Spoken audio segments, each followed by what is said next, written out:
ঐ আগ ভৈলা নাম সখী মই ভৈলো পাছে এহি হেতু বেদ শাস্ত্ৰ নামে বান্ধাই আছে। মোৰ নাম আগত, মই মোৰ নামৰ পাছে পাছে, সেইকাৰণে বেদ শাস্ত্ৰ কেৱল মোৰ নামেৰেহে বন্ধাই আছে। এই হ'ল সকলো শাস্ত্ৰৰ পৰমাৰ্থ তত্ত্ব। মই সেইখন সমাজলৈ যাম, কোনখন গৰ্ব শূন্য সন্ত সবাৰ মাজে যাইব। যিখন সমাজত গৰ্ব নাই। কি গৰ্ব? প্ৰথম জাতি গৰ্ব, দ্বিতীয় গৰ্ব হ'ল ধন গৰ্ব, তৃতীয় গৰ্ব হ'ল বিদ্যা গৰ্ব, চতুৰ্থ গৰ্ব হ'ল শ্ৰী গৰ্ব, ৫ নম্বৰটো হ'ল কৰ্ম গৰ্ব। এই ৫টা গৰ্বৰ যদি এটাও কাৰোবাৰ গাত থাকে, কৃষ্ণৰ একান্ত ভকত হ'ব নোৱাৰে। গৰ্ব কৰি কি লাভ আছে? আপুনি বাস্তৱত এনেই চাওকচোন বাৰু। ধন গৰ্ব কৰি কিবা লাভ আছেনে? কাৰণ দুখীয়া মানুহ নাথাকিলে ধনী মানুহৰ কিবা মূল্য আছেনে বাৰু? যদি দুখীয়া শ্ৰেণীটো নাথাকিলেহেঁতেন, ধনী মানুহখিনিয়ে মিস্ত্ৰী যোগালি নিজে নিজে কৰিবলগীয়া হ'লহেঁতেন নাই? অন্ত্যজসকল নাথাকিলে উচ্চসকলৰ কিবা মূল্য আছেনে বাৰু? অশিক্ষিত নাথাকিলে শিক্ষিতসকলৰ কি মূল্য আছে? শ্ৰী মানে চেহেৰা, চেহেৰাটো ধুনীয়া হ'লেও গৰ্ব এটা আহে নহয়। এইটো বাৰু বাপসকলৰ নাথাকে, আইসকলৰ থাকে। এইটো অলপ বগী চগী ধুনীয়াজনী হ'লে কলিমলীজনীক পাত্তাই দিবলৈ নিবিচাৰে। আৰু কলিজনী নাথাকিলে বাৰু বগীজনী কি মূল্য আছে? বগা মানুহক ক'লা মানুহে প্ৰতিষ্ঠা কৰে। আকৌ আগম নাথাকিলে নিগমৰ মূল্য নাই। সেইকাৰণে প্ৰথমতে আগমটো প্ৰচাৰ কৰি পিছত নিগমটো দিছে। ব্যাসদেৱ ঈশ্বৰৰ অংশ অৱতাৰ নহয় জানো? চতুৰ্বিংশতি অৱতাৰৰ এটা অৱতাৰ হ'ল ব্যাসদেৱ। যদি ঈশ্বৰৰ অংশ অৱতাৰ হয়, বেদৰ তত্ত্বমৰ্ম নুবুজাৰ কিবা অৰ্থ আছে জানো? এইটোৱে ঋষি মুখে আনৰ ধৰ্ম কৰিয়া বেকত, কহিলা আপোনৰ মুখে নিজৰ ধৰ্ম যত। ঋষিমুনিবিলাকে যিবিলাক ধৰ্ম কৰ্ম প্ৰচাৰ কৰিলে এইটো হ'ল আনৰ ধৰ্ম। ভগৱন্তই যিটো নিজ মুখেৰে দিলে এইটো হ'ল নিজ ধৰ্ম, ভক্তিবাদ বা নাম। বা যি কি নহওক, এতিয়া নাৰদে ভকতৰ সংগত পৰিয়ে তেওঁ পাৰিষদী তনু লাভ কৰিলে। এইটো ভকতৰ সংগৰ মহিমা দেখুৱাইছে। দৈৱবশে যদি কোনো সাধুৰ সংগ পায়, নিষ্ঠে জানা তাহাৰ স্বভাৱ দূৰ যায়। দৈৱবশে, দৈৱ মানে পূৰ্ব জন্মাৰ্জিত সদসৎ কৰ্ম বিপাকো দৈৱম। দৈৱ আমি যে বিধাতা বুলি কওঁ, কপালত লিখে, সেইটো আন কোনো নহয়, নিজৰ নিজৰ কৰ্মফলেই দৈৱ। কেনেবাকৈ যদি কৰ্মফলে সাধুৰ সংগ পাই যায়, তেওঁৰ স্বভাৱ পৰিৱৰ্তন হ'বই। স্বভাৱ মানে প্ৰকৃতি, প্ৰকৃতি মানে হ'ল মায়া। নিজৰ অসৎ স্বভাৱটো নাশ কৰি সতলৈ অহাটোকে কৈছে মায়াক জয় কৰিছে তেওঁ। সেইকাৰণে ইয়াত লাগিব ভগৱন্ত কৃষ্ণৰ কৃপা। কৃষ্ণৰ কৃপা পাবলৈ হ'লে আমি কি কৰিব লাগিব? আমি মানুহবিলাকে কি কৰিব? সকলোৱে কওঁ প্ৰভু কৃপা কৰিবা, কৃপা কৰিবা। ভাদমহীয়া আইসকলে শৰাই দিয়ে নহয়, সুধিবচোন বাৰু, শৰাইখন যে আগবঢ়ালা কিবা নহয়, ল'ৰাটোৱে টেট পৰীক্ষা দিছে নহয়, তাকে ছোৱালীজনীৰ বয়স হ'ল নহয়, দৰা এটাও পাব লাগে। এইবোৰ কামনা বাসনা। কিন্তু শুকদেৱে পৰীক্ষিতক যেতিয়া প্ৰথম ভাগৱত ক'বলৈ আৰম্ভ কৰে, তেতিয়াই কৈছে, এই ৰাজন, তোমাক মই যি ভাগৱত কম মনত ৰাখিবা, ভাগৱত গ্ৰন্থ বিপৰীত। আন গ্ৰন্থৰ লগত নিমিলে। আন গ্ৰন্থত, আন ধৰ্মত কি কৰে? প্ৰভু দিয়া ধনং দেহি, বিদ্যাং দেহি, সুখং দেহি, প্ৰভু দিয়ে থাকা। বোলে বাকীবিলাক খাবলৈ নাপালেও মৰি যাওক, দৰকাৰ নাই, মোক মাত্ৰ দি থাকা তুমি। কিন্তু ভাগৱতে কি ক'লে? প্ৰভু মোক একো নালাগে। দশম স্কন্ধ ভাগৱতত হৰমোহনৰ পিছত শিৱই যেতিয়া ভগৱন্ত কৃষ্ণক স্তুতি কৰিছিলে, স্তুতি কৰি কৃষ্ণক কি বুলি কৈছিলে শিৱই? হে প্ৰভু, মোক সাংসাৰিক সুখ ভোগ ধন পইচা পাতি মাটি বাৰী মোক ঐশ্বৰ্য বিভূতি একো নালাগে। অন্ন মাগো সুখ ভোগ নলাগে মুকুতি, তোমাৰ চৰণে মাত্ৰ থাকো ভকতি। সজ্জনৰ সংগ নুগুচুক সৰ্বক্ষণে, এতে প্ৰসাদ মাগো তোমাৰ চৰণে। মোক মাত্ৰ তোমাৰ চৰণত ভক্তি দিয়া, মোক মাত্ৰ ভকতৰ সংগ দিয়া। কপিল প্ৰভুৰ মাতৃ দেৱহতীয়ে ভগৱন্ত কৃষ্ণক স্তুতি কৰি কি বিচাৰিছিলে? যিজন পৰম ভকত, পাৰ্থিৱ ধন পইচা পাতি সুখ ভোগ নিবিচাৰি আনকি ঈশ্বৰকো নিবিচাৰে, প্ৰকৃত ভকত যিজন পৰম ভকত। কপিল প্ৰভুৰ মাতৃ দেৱহতীয়ে যেতিয়া ভগৱন্ত কৃষ্ণক স্তুতি কৰিছিলে, স্তুতি কৰি কৈছিলে প্ৰভু মোকতো লীন মুক্তি নালাগে, আনকি প্ৰভু মনত ৰাখিব মোক কিন্তু তোমাকো নালাগে। আকৌ ঈশ্বৰটো আচৰিত হৈ গ'ল। সকলোৱে মুক্তি বিচাৰে, তোমাৰ মুক্তি নালাগে, কিয় নালাগে? বোলে প্ৰভু মুক্তিত ভক্তিৰ ৰসটো নাই। ভক্তিত কিন্তু মুক্তিৰ ফলটো এনেই পায়। এতিয়া আজি আমি মুক্তিৰ ফলটো পাই গ'লো। মুক্তিটো কি চাব দেই, মই দেখুৱাই দিছোঁ মুক্তিটো কি। ভাগৱতে কি কৈছে মুক্তি? আমি এতিয়া মুক্তি বুলি ক'লে মৰাৰ পিছত ক'ৰবাত ৰথত উঠি বৈকুণ্ঠলৈ যোৱা, স্বৰ্গলৈ যোৱা কথাহে ভাবোঁ। সেইবোৰ কথা ভাগৱতে নাই কোৱা। মই প্ৰথমতে কৈছোঁ ভাগৱত বাস্তৱবাদ। মুক্তি শব্দটোৰ অৰ্থ হ'ল মুকলি। আমাক কয় নেকি মানুহটো আজি 6 বছৰ মূৰত জেলৰ পৰা মুক্তি পাই আহিলে, তাৰমানে কি? তেওঁ ৰথত উঠি ক'ৰবালৈ গ'লগৈ নেকি? মুক্তি মানে মুকলি। কাক মুক্তি দিব লাগে? আমাৰ মনটোক মুক্তি দিব লাগে, মনটোক মুকলিকে ৰাখিব লাগে। কিন্তু আমাৰ মানুহৰ মনটো মুকলি নহয়, আজিকালি অলপ বেছি হৈছে। অন্তৰৰ পৰা হাঁহি দেখিছেনে কাৰোবাক? পেট বিষয়ে যোৱাকৈ হাঁহি পাইছেনে বাৰু?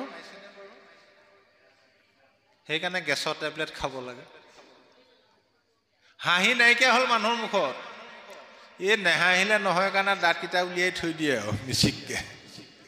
আজিকালি মিচিকীয়া হাঁহিটোহে আছে। যাৰ হৃদয়ত আনন্দ নাই তাৰ হৃদয়ত কৃষ্ণও নাই, কিন্তু মনত ৰাখিব। আমি প্ৰথমতে কৈছোঁ কৃষ্ণ মানে আনন্দ, বিজ্ঞানসন্মত কথা। যাৰ মন সদায় আনন্দত থাকে, মাছ মাংস ঘিউ মৌ জুতি লগাই খাব নালাগে। অকল মচুৰ দালি পানী আলু পিটিকাই খাওকচোন, স্বাস্থ্য কিমান সুন্দৰ হ'ব। যাৰ মন সদায় আনন্দত থাকে, বেমাৰ আজাৰো কম। আমেৰিকান কাণ্ট্ৰিবিলাকত বেমাৰীবিলাকক লাফিং গেছ দি হুঁহুৱাই আধা বেমাৰ ভালেই হৈ যায় হাঁহি কোবত। আইসকলৰ মুখত আজিকালি হাঁহি নাই, মাজতে একেবাৰে নাইকিয়াই হৈছিলে। যিদিনাই মুখ্যমন্ত্ৰীয়ে ঘোষণা কৰিলে মাইক্ৰ' ফাইনেন্সৰ লোনটো উঠাই দিলোঁ বুলি, সেইদিনাখনহে হাঁহিবলৈ লৈছে। তাৰ আগত হাঁহি নাই, কেনেকৈ হাঁহে বাৰু? এই বুধবাৰে পইচা দি থৈ আহিছোঁহে, আকৌ পালেই সেই বুধবাৰটো। যাৰ মন সদায় আনন্দ থাকে, চেহেৰা পাতিও ধুনীয়া হয়।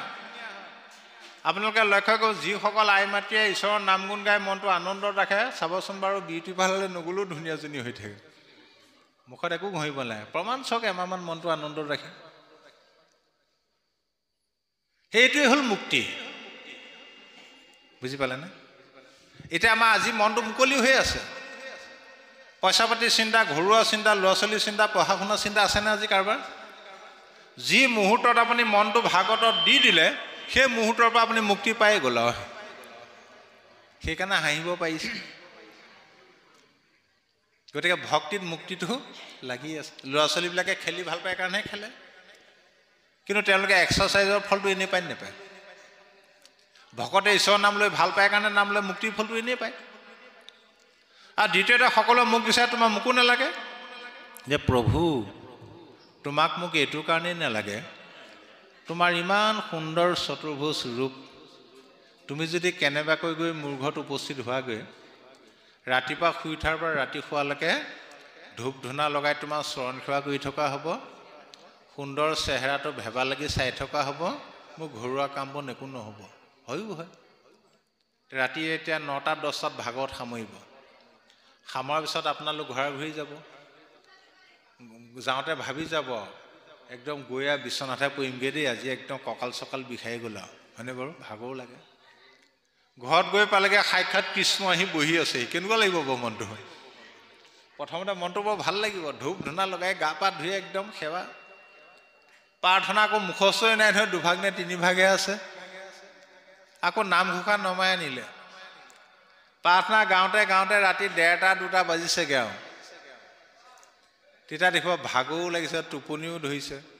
আপুনি বাৰু কওকচোন, কৃষ্ণক কওক প্ৰভু তুমি যোৱাগৈ আৰু মই শুমগৈ বুলি পঠিয়াই দিব পাৰিবনে? সদায় টোপনি ক্ষতি হ'ব। কাইলৈ কৃষ্ণক এৰি থৈ আপুনি কামলৈ যাব পাৰিব, চাকৰিলৈ যাব পাৰিব, লাভ হ'ব নে লোকচান হ'ব? সেইকাৰণে দেৱহতী মাতিয়ে গ'লে তুমিও নালাগে যাব।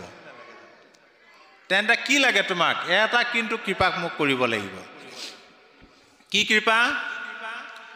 নাহি কৈলি ন মুকুতি ক তথা,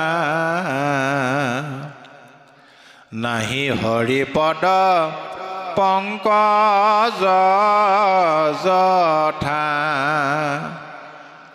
কৰ্ণৰয় অমৃত হৰি চৰিত, ও ভকতৰ মুখে শুনিবু নীত। কৰ্ণৰ অমৃত সম, পৰম অমৃতময় তোমাৰ গুণ যশ লীলা চৰিত্ৰবিলাক সদায় যাতে ভকতৰ শ্ৰীমুখেদি শুনি থাকিবলৈ পাওঁ, এইটো কৃপা কৰিলে হৈ গ'ল।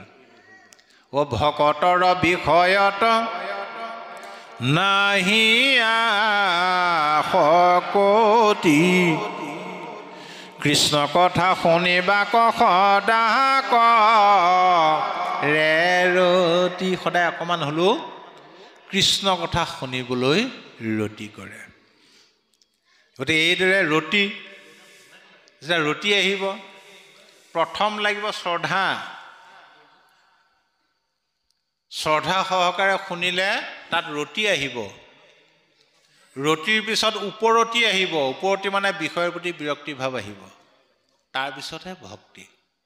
আৰু সেই ভক্তিয়ে জীৱন্ত অৱস্থাত মুক্তি দিবই। যি জীৱন্ত অৱস্থাত মুক্তি নহয়, মৰাৰ পিছতো নহয়। সেইকাৰণে জীৱন মুক্তিৰ কথাই আছে বাৰু। হে ৰাম ভকতিৰ প্ৰভাৱ কহনেতে অদ্ভুত,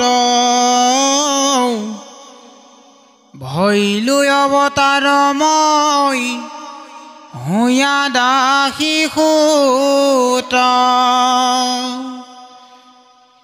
মহাহৰি প্ৰসাদে তৰিলো ঘোৰ মায়া, হেন জানি ব্যাস জগতকে কৰা দয়া, কৃষ্ণ গুণ নাম ধৰ্ম কৰিও বেকত,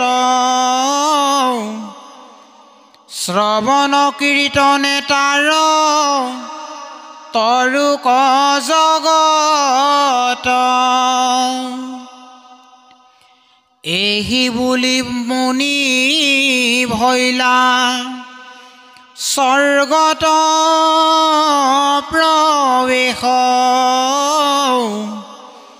ব্যাসো চিত্ত শান্ত ভৈলা পায়ায় উপদেশ, কৃষ্ণৰ মূৰ্তিক পাছে কৰিল নিত ধ্যান, হৃদয়তে কৃষ্ণক দেখিলা বিদ্যমান বাম পাশে মায়া দক্ষিণত ভক্তি মাও দেখি ব্যাস ঋষিৰ ৰোমাঞ্চ ভই লগাও মায়ায়ে বান্ধন্ত ভক্তি মাতৃমেলাৱনিত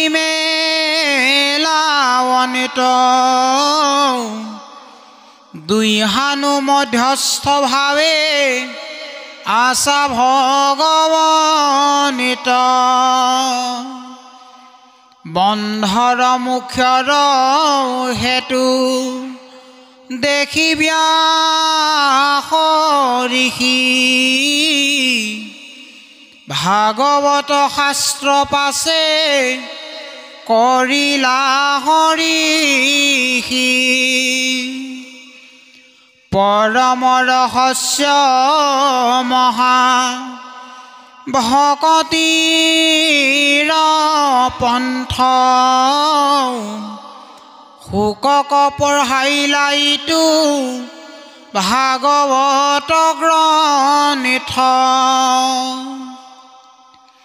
প্ৰথম স্কন্ধৰ 6 অধ্যায়ৰ তথা গৈল ব্যাস নাৰদ সংবাদ ইটো কথা শুনা সভাসদ পদ মহাভাগৱত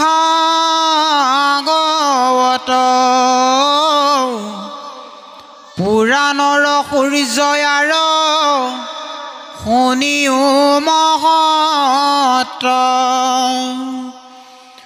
হুঁয়া এক শৰণ যিজনে শুনয়াক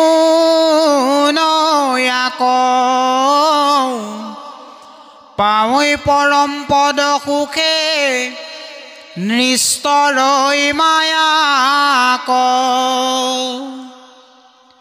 বৈকুণ্ঠৰ শাস্ত্ৰ আনি পৰম দুখকে সংসাৰিক কৃপা কৰি প্ৰচাৰিলা সুকে জানি এক চিত্তে নিতে শুনা কৃষ্ণ কথা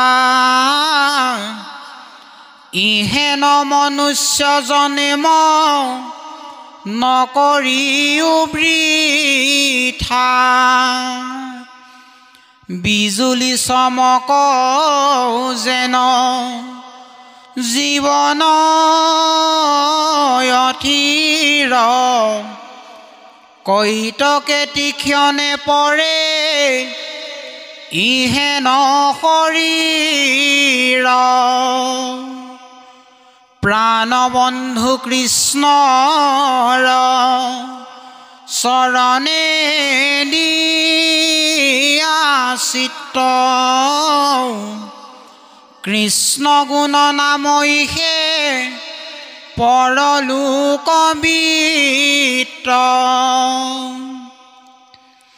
জানি হৰি ভকতিত তেজিও আলাস আউৰ কি মনুষ্য হুইবা এৰাইতো আস সত্তৰে গলত বান্ধা মাধৱৰ নাম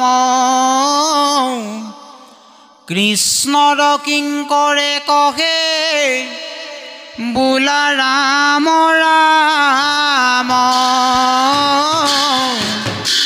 কৃষ্ণ হৰি ৰাম ৰাম ৰাম ভাগৱত যিমানেই পঢ়ক শাস্ত্ৰ যিমানেই পঢ়ক সকলো শাস্ত্ৰত দুটা তত্ত্ব পায়। এটা হ'ল তত্ত্ব, এটা হ'ল তত্ত্বৰ ওপৰত পৰমাৰ্থ তত্ত্ব। মহাপুৰুষ শ্ৰী শ্ৰী মাধৱদেৱে গুৰুজনক লগ পোৱাৰ আগত তেওঁ এজন শাক্ত মহাপণ্ডিত আছিল।